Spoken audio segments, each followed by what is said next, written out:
Erthygl yw hon gan Winifred Davies, aelod o Bwyllgor Honno, sy'n dweud mwy am Wasg Menywod Cymru. Pan ymddeolais o fy swydd yn adran ieithoedd modern, Prifysgol Aberystwyth, cwpl o flynyddoedd yn ôl, cefais y cyfle i ymuno â chriw o fenywod brwdfrydig ac ysbrydoledig ar bwyllgor rheoli honno.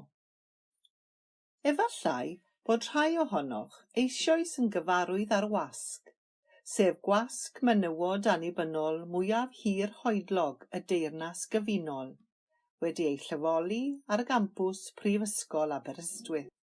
Sefydlwyd y wasg mewn cegin yng Nghaerdydd yn 1986 gan grŵp o fenywod a deimlai'n gryf fod ar fenywod yng Nghymru angen nid yn unig mwy o gyfleoedd i gyhoeddi eu gwaith, ond hefyd mwy o gyfleoedd i fod yn rhan o'r holl broses gyhoeddi, enghraifft comisiynu, golygu a marchnata. Dyma ddisgrifiad Rosanne Reeves, un o'r aelodau gwreiddiol sy'n dal yn weithgar ar y pwyllgor, ac yn un o olygyddion cyfres clasuron honno, o'r sefyllfa bryd hynny. Nid oedd gan yr un o'r gweisg yng Nghymru fawr o ddiddordeb mewn hybu llenyddiaeth gan neu am fenywod, yn enwedig ddim yn y Saesneg. Roedd gweisg fel Virago, The Woman's Press, Spare Rib, Only Women ac Attic Press yn Iwerddon yn arwain y ffordd. Ond wrth gwrs, roedd Cymru yn wahanol i Loegr, ac roedd bwlch yn y farchnad ar gyfer llyfrau a oedd yn berthnasol i fenywod Cymru yn y ddwy iaith. Sefydlwyd honno fel Gwasg Menywod mewn cyfnod pan oedd nifer o ddatblygiadau tebyg yng Nghymru a thu hwnt wrth i fwy a mwy o fenywod ddechrau ymddiddori mewn mynd i'r afael y syniadau ffeminyddol a dechrau tynnu sylw at, herio a cheisio trawsnewid agweddau rhywiaethol tuag atynt. Ychydig ynghynt roedd pleidiau gwleidyddol fel y Blaid Lafur a Phlaid Cymru wedi sefydlu adrannau menywod, ac agorwyd nifer o lychesau gan cymorth i fenywod Cymru. Yn ogystal, cynhyrchwyd mwy o raglenni teledu a radio am hanes menywod gan gwmnïau annibynnol a oedd yn arddel syniadau ffeminyddol. A chyhoeddwyd gweithiau ffeminyddol, neu broto-ffeminyddol, fel Asen Adda, Gomer 1975, a olygwyd gan Ruth Stevens, ac Out of the Shadows, Gwasg Prifysgol Cymru 1981, gan Deirdre Bedow. Fel yr awgrymir yn y teitl, bwriad Bedow oedd dangos nad dynion yn unig oedd wedi mowldio a dylanwadu ar hanes Cymru. Bod menywod yn ddwfn yn y cysgodion, neu yn hollol onweladwy yn y mwyafrif o lyfrau hanes hyd yna. Mae un o amconion honno hyd heddiw yn dilyn trywydd tebyg, sef argraffu gweithiau gan fenywod o Gymru sydd wedi ei hysgeiluso neu wedi mynd yn angof, yn ogystal â chyhoeddi gwaith o safon uchel gan awduresau cyfoes. Blwyddyn ar ôl sefydlu honno, dyma gyhoeddi'r ddau lyfr cyntaf ar ddydd Gŵyl Dewi 1987, un yn Gymraeg ac un yn Saesneg. Am ddwy ddynes oedd wedi creu argraff ddofn yn ei gwahanol feysydd. Y llyfr Cymraeg oedd Buwch ar y Lein, sef dyddiaduron Hafina Clwyd. Y llyfr Saesneg oedd Betsy Cadwaladr, ei balaclava nurse, An Autobiography of Elizabeth Davis, ail argraffiad o hanes hynod ddifyr y Gymraes o Feirionnydd a aeth i weithio fel nyrs gyda Florence Nightingale.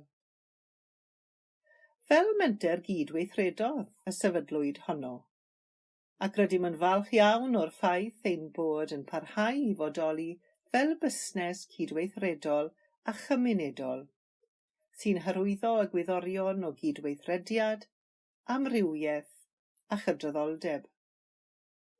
Ar y wefan, disgrifir cenhadaeth honno fel cyhoeddi gwaith gan fenywod Cymreig. Golyga hyn fel arfer menywod sydd wedi ei geni neu yn byw yng Nghymru. Ond mae honno hefyd yn barod i ystyried cyhoeddi gweithiau o ddiddordeb arbennig i fenywod Cymru, hyd yn oed os nad yw'r awdures yn perthyn i'r categoriau yma. Ar hyn o bryd, mae'r rhan fwyaf o'r llyfrau y gyhoeddir yn Saesneg, ond y bwriad yw cyhoeddi neu ail-argraffu mwy o waith yn y Gymraeg.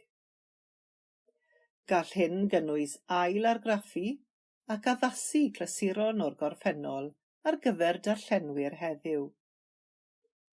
Un o brif gyfraniadau honno ar lenyddiaeth Gymraeg yw'r gyfres Clasuron honno, sydd wedi helpu i ail-gynnau diddordeb mewn awdurysau fel Gwyneth Vaughan ac Elena Pugh Morgan. Bwriad honno gyda'r gyfres Clasuron, a'r gyfres Classics yn Saesneg, yw dewis ac ail-argraffu gweithiau sydd nid yn unig o ansawdd lenyddol uchel, ond sydd hefyd yn parhau i fod yn ddarllenadwy ac yn apelio at gynulleidfa gyfoes.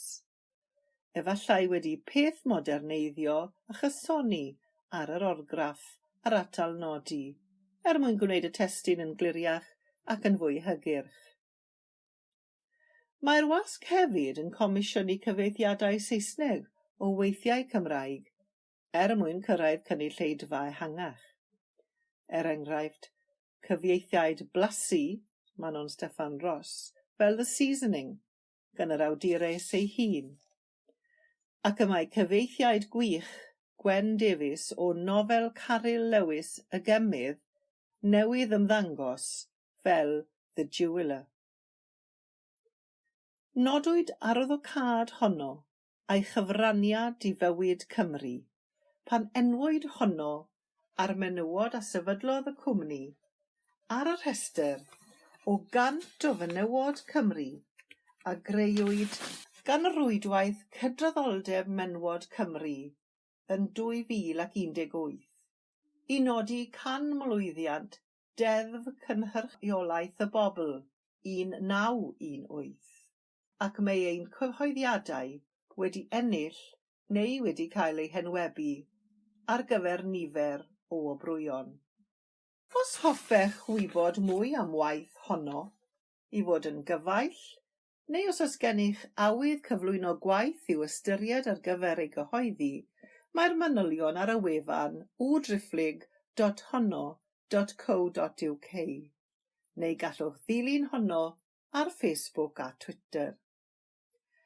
Drwy gefnogi honno, byddwch yn cefnogi ysgrifennu gwych, straeon gwych a menywod gwych, ac yn helpu gwasg fach annibynnol Gymreig. Darllenwyd yr erthygl hon gan Gwrandewch Davies, aelod o gangen Llanybydder, Rhanbarth Ceredigion.